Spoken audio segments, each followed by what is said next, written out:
Hello, welcome everyone. Thank you for joining us on this lovely Tuesday afternoon. It's nice to see, we can see some familiar names popping up here and some new ones, so welcome if you've not joined us before.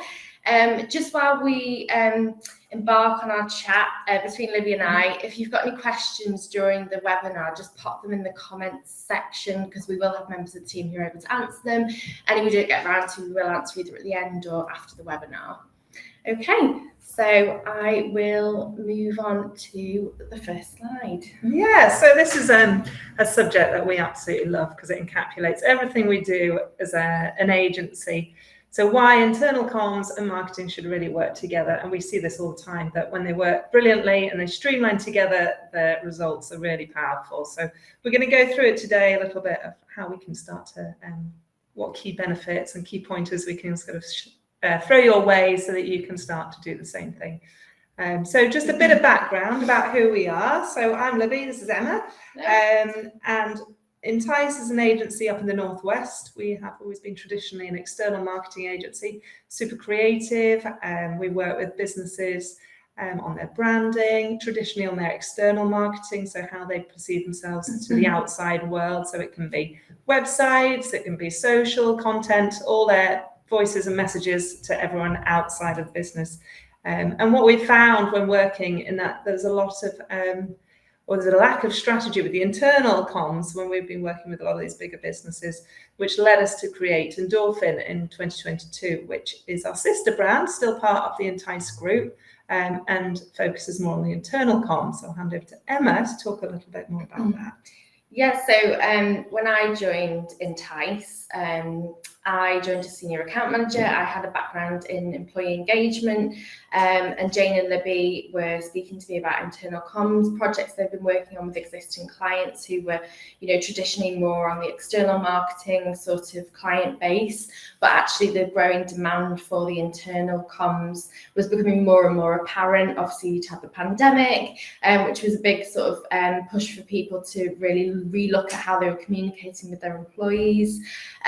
Projects we were doing, things such as onboarding, sort of down to things like culture books, redefining company values in a time where there was lots of uncertainty. So working with businesses on their communication, their general comms strategy. So Endorphin was obviously born and has grown from strength to strength. We're working with lots of clients on lots of exciting projects now, internally, but also at the same time as aligning it with their external marketing. So if we jump into today's webinar, aligning both internal and external, thought just to touch on a little bit more depth, the differences between the two, because they do actually have different strategies, internal comms and external comms, and they should both sit together. There's under an organization's communication strategy. They have different audiences and they have different purposes, so however they absolutely should work together. So we will have a look about between these two. Yeah. And I'll lead into Emma to look at the internal first. So internal communications obviously seems quite simple. What is that? Because obviously there are some lines blurred in businesses. Who deals with it? Is it HR? Often HR teams are very overworked. They have not a lot of time to deal with internal comms. If you don't have an internal communications function in your business, this is where sort of Endorphin often comes in. These are very simply put the daily interactions between the people in your organization. Obviously, every business is a people business. We deal with people, we look after people, we sell to people. So people at the heart of your business and those daily interactions and the bigger picture and the bigger strategy. Obviously, the internal communications ensure alignment with company values and goals, which I've just touched on. So ensuring that every bit of comms that goes through your business is actually aligning with your sales goals, your values, and your ethos of the business. So examples of obviously internal comms can be things I've touched on in terms of weekly newsletter, reward and recognition pieces in terms of communicating staff achievements, so looking after well-being and engagement and reward. Even down to what your internal portal communications look like, PowerPoint presentations, anything that you're sharing internally, company values, company handbooks, and now obviously videos becoming more increasingly popular with things like we're working with CEOs and how they communicate really vital messages to teams through videos and interaction to just really engage employees and boost morale, hearing from the top, hearing from leadership. And then move on to external comms and what sort of the differences with that. So yeah, absolutely. The external is what everyone else on the outside, how they perceive the organisation, on the how they view that organisation. So audiences traditionally are your customers, your clients, but it's also investors, it can be suppliers, general public, but also looking at potential employees. And this is where we start to see some instances where the two cross over together. On the external side, it can be your brand, what people think when they see your brand. Do they have that kind of trust and faith in your brand? The website, the content that you put out, it can be reviews that we see externally, press releases. There's a whole host of things where we start to see how the external messages are being communicated with those audiences. So we're going to go into a little bit more about how these start to cross over. Yeah, so obviously you can see the differences between the internal and external, what we're really talking about here, but obviously there is lots of crossover. And the biggest thing that we're really seeing, obviously at the moment with the, social media, you've got platforms like the likes of Glassdoor where people can review the business, when they're currently within the business or have left the business. Social media, there's lots of different businesses that have their own social media Facebook pages. People can interact and shout about messages on there. Businesses are no longer in control of the message now in the digital age. You really have to be mindful. Everything that is going on internally in your business can be very real-time communicated externally, and a lot of that can backfire if it's not controlled internally, and what's happening internally isn't what's perceived on the outside. Seen lots of controversy with the likes of big businesses like Brewdog. What was happening on the inside wasn't necessarily what was being communicated on the outside. So yeah, in a mindful way, we're looking and working with businesses and seeing how we can help and support them in sort of making the internal as best as it can be, so what gets shared externally is the best that they can showcase of the business. Next slide. Oh yeah, there you go. So obviously why we believe that aligning your internal and external comms is so important. We've touched on a lot of points here, Libby, but I think we generally feel that there's such a crossover that both departments really need to be working very well together. Obviously, we traditionally entice as external marketing, but the internal and external crossover is very prevalent in sort of our day-to-day interactions with our clients, isn't it? So I think, these, everything you, like I've said, you're putting out externally and internally should be on brand and should be working together in harmony. Yeah, absolutely. I think although they should be absolutely working together, we see still them kept quite separately in a lot of instances. And again, we can see people joining today that have perhaps one side or the other side. So it'd be interesting to hear your thoughts as well, to see if you do work in tandem with the other department. So we've put together 6 key benefits of why aligning these two should really be considered and should absolutely be worked upon in your organisation. First one, creating a unified message, simple as it sounds. So if you've got one consistent brand messaging, everybody internally and externally is getting the same picture of your brand.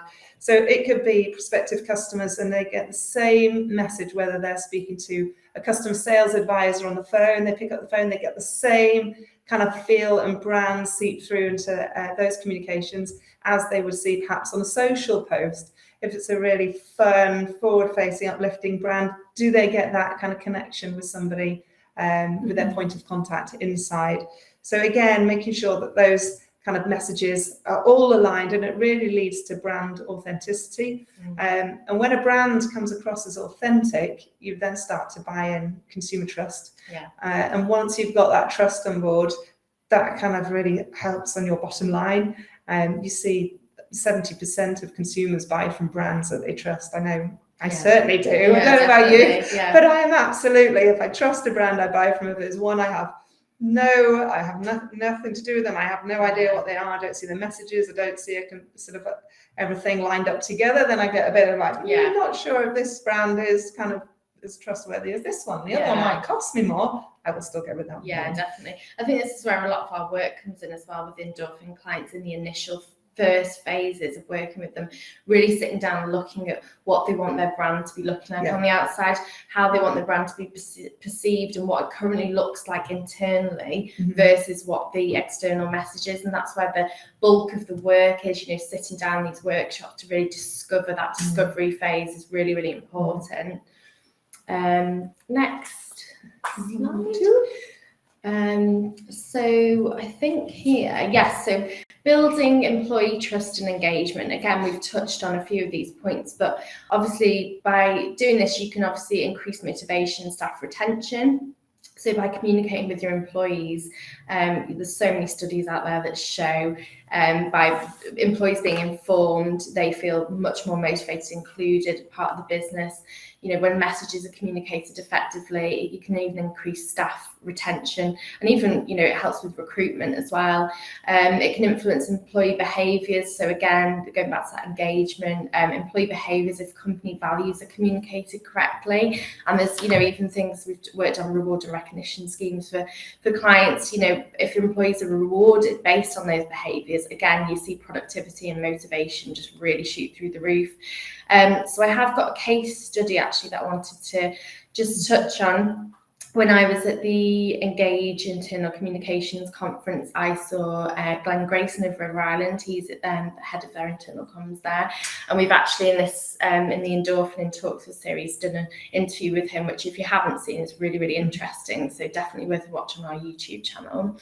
So basically just consistent messaging. Glenn was talking about how they sort of rebranded all the internal comms. They talk about island life. So obviously River Island, they pulled from the actual, name of the brand and put it back into the heart of the business. So every island counts as a strapline that they use, and they really do live and breathe this. They have like an Islander cam that goes around the stores and talks to the employees on the shop floor about the values and what value they're focusing on this month and what it means to them as a River Island employee. And you can really tell from their external messages they put out on LinkedIn that they do genuinely care about their people. Their people are so noticeably happy in work, and I've seen it myself when I've been into a River Island store with my daughter to shop. They can't do enough for you. The appearance of the store matches what they do internally. So I think this was just a snapshot on the right here of all the reward and recognition cards, the e-cards they send out. Something as simple as a line manager can send an e-recognition card to an employee. In the moment, it's instant recognition and increases motivation by sending them a little e-card that's personalised to them. So even little things like that we can do in businesses to really help get in the moment reward and recognition. But River Island are a really, really good example. So I urge you to check out that webinar that I did with Glenn, because it's a brilliant example of how the external perception of the brand, the stores are all really lovely and clean, the branding's lovely, but actually that carries through internally. It's completely consistent, which is why they've got, I think the brand's been going for over 70 years, and they've got anyone from 16-year-old to like 70-year-old people working across the business. So they communicate to all these different demographics, but they do it so well. They personalize their comms, but they keep it on brand, which is really, really great to see. Yeah, love that brand. Yeah, it's great. So next one we've got number 3. And this one really is one we really enjoy this benefit, because getting fresh and engaging content, especially us as an agency, and if we're working from agency side, working with internal comms teams on the inside of it in an organisation, it gives us loads of content. So start looking at the human stories that your employees have. They've got engaging conversations with them. To start pulling these out. It can bring out so many more interesting stories, relevant stories, and they'll benefit your employees, but also benefit your potential clients or consumers. And they can be rewarding stories as well. So it might be just a shout out from a client praising one of the customer service team. Again, that should absolutely be shared with the external comms marketing department so that they can put this into their strategy and use it on the external. So again, it gives employees a really increased sense of belonging, knowing that they are a voice as well. Their experience is something that the company really values and wants to share externally. It benefits your marketing team as well, because they will absolutely be grateful for the extra content. But really start those conversations internally and then make sure they passed along to the external team, because I think that's where we do see there are so many interesting stories internally, but they're not always getting shared. 100%. They do get lost, and we find it a lot, don't we? Like, we'll say, oh, Sue had her 30th work anniversary last week, and we had this great event for her, and we were celebrating her and going back through all her achievements over the years, and we didn't hear about it. And it's those kind of posts on LinkedIn, things internally, ones that can most engagement because they're shared far and wide. We do encourage, like you said, the teams to share that content across business, because it's, you know, you're doubling the amount of content you've got as well. Absolutely, and getting great images as well shows again that brand authenticity, so you can see real people in the team and real life experiences being shared. So win-win situation from our perspective. Definitely. Number 4. Oh yeah, so this is me. So facilitating business change. So obviously any business change is inevitable. You know, there's things that can happen in businesses, you know, mergers, acquisitions, there can be changes of leadership, there can be, unfortunately, in some cases, redundancies or changes of structure in the business. It's completely inevitable, and we work with a lot of clients who are going through periods of change within their business to support them and how they cascade those comms, how they speak to employees, because obviously nobody wants to hear out information secondhand through sort of press releases or the news or social media whisperings that can get, you know, the old Chinese whispers that can become completely out of context. So in order to sort of really communicate effectively, we encourage businesses who are, you know, about to embark on a period of change or potentially going to in the near future. We can help improve transparency. We can help with the cascade comms, you know, help with inclusivity, diversity issues, anything like that. Because really, if you are going through a business change, the way you communicate this is absolutely vital to your retention of your employees, future recruitment. It touches all areas of your business. I mean, there was a study by Gallup that said 74% of employees feel like they're missing out on vital company news.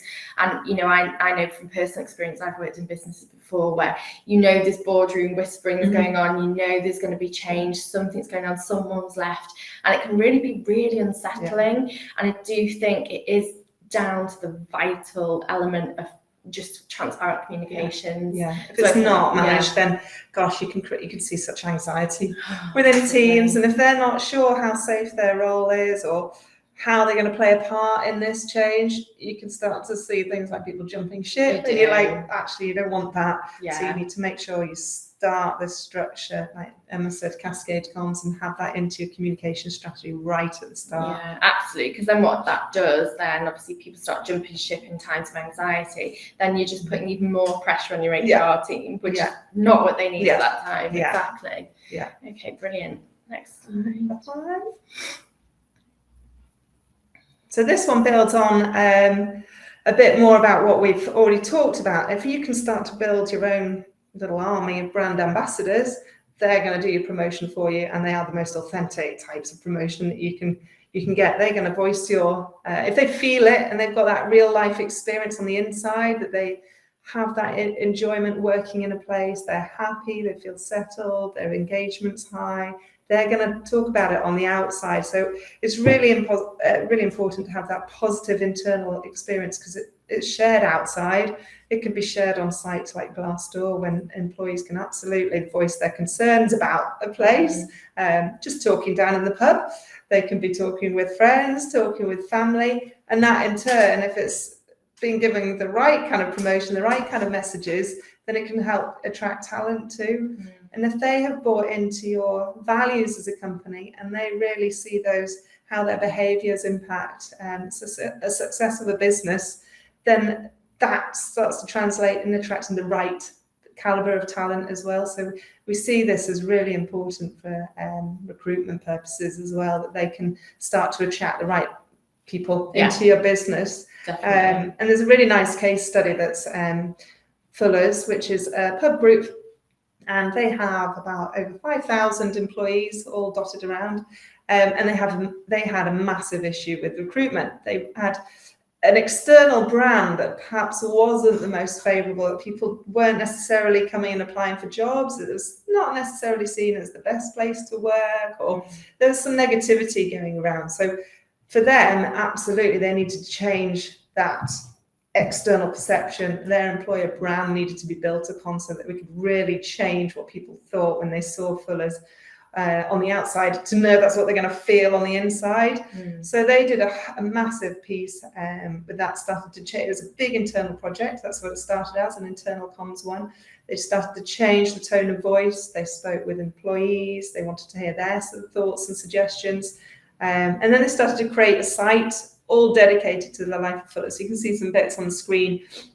They started to build on career paths, what it's like to be at Fuller's if you're an employee, what the progression looks like for you. So if you start at bar staff, where can you start to develop your role? And so they had real life stories brought out.